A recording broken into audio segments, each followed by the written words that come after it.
bagong setup ngayon sa aking bass setup naman po, no, na gagawin tungkol dun sa continuous vlog ko sa aking experiment sa bass, no. Kasi pwede kong mag-duo, so pag duo kakailanganin ko itong setup na to. So anyway, magiging setup ko nito sa Jeremiah. This is my setup sa bass ko yung sa Jeremiah. So gagawin ako ng effects. So ang aking setup ay shimmer and harmonizer yung gamit ang bass. Ngayon ang bass ko ay 5 string yung gamit ko, guys. Yan, ito bias ko ngayon. Bali ang goal ko, syempre ang bass ang hirap pag chordal, so malalim masyado.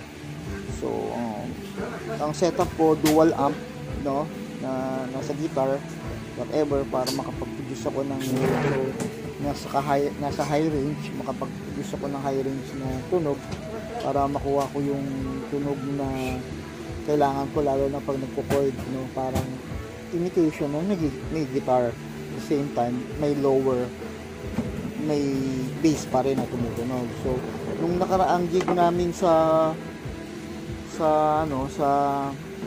Cool Beats, no, nagduo ko, so hindi okay naman siya, pero medyo nahihirapan ako dahil nga same frequency yung, although naka guitar amp ako, yung isa naka guitar amp, isa naka bass, hindi naging effective yung aking gusto, parang bitin ako. So buti na lang nahanap ko yung harmonizer ko, hindi ko kasi nadala. So ito, gagamitin ko na yung harmonizer para mas effective yung tunog. Pakikita ko sa inyo yung tunog ng may harmonizer sa wala, yung normal, yung unang ginawa ko na pinost ko ng bigla. So yan, so ang setup ko ay naka dual amp, naka DP na bass, at saka naka isa pang dalawang amp, dual amp. So ito guys, ang mangyayari, ito yung magiging tunog pag wala akong effects, no. Bali ang effects ko ay naka AV ako, splitter, and then naka mini universe, shimmer, at saka harmonizer. Okay, so yan, mamaya explain ko, no. Pag wala akong harmonizer, ano, ito ang tunog niya. Ito ang tunog.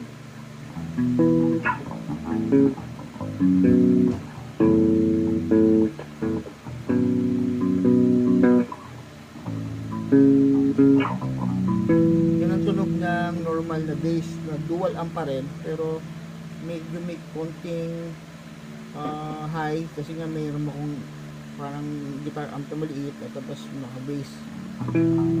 Ngayon guys, pag pinindot ko itong harmonizer, ito yung tunog, harmonizer lang, wala pang, ay ano pa lang, shimmer pala, ito yung tunog.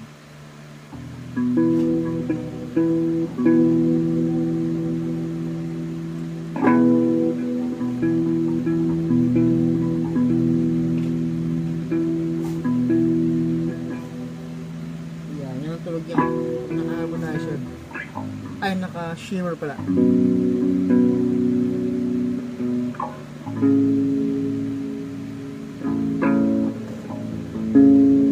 Ngayon, same din yung frequency, pero pag nilagyan ko ng harmonizer, magkakaroon ng apakang ko pa harmonizer.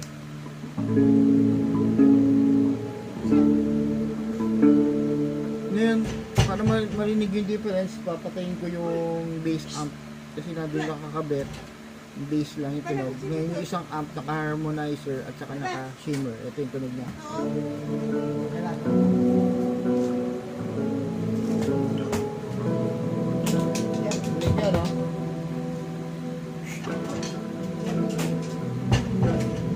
Yan, tunog ko.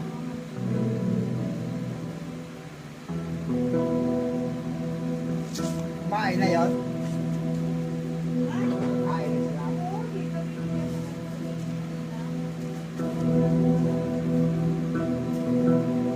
Yung tunog ng may harmonizer at saka shimmer.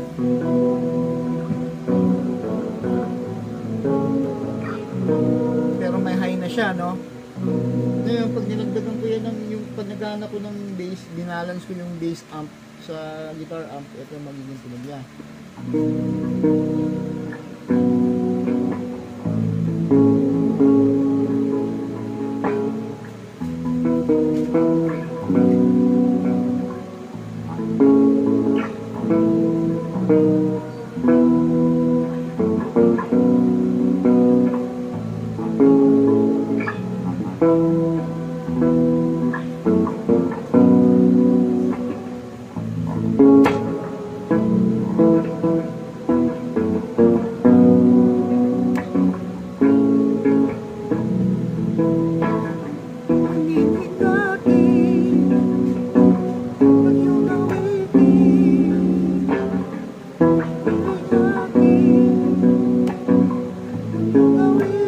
Ayan guys, ito yung setup ko ngayon, no? Mas malinaw na yung high frequency.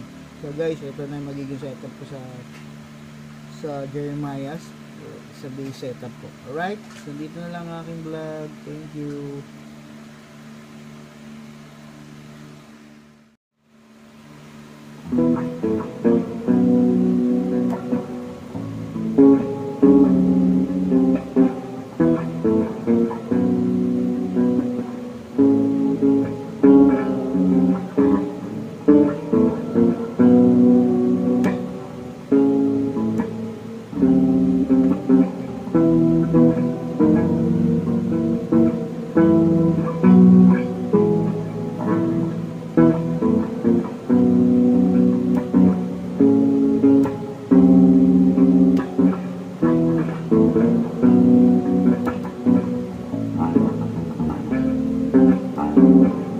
Bye.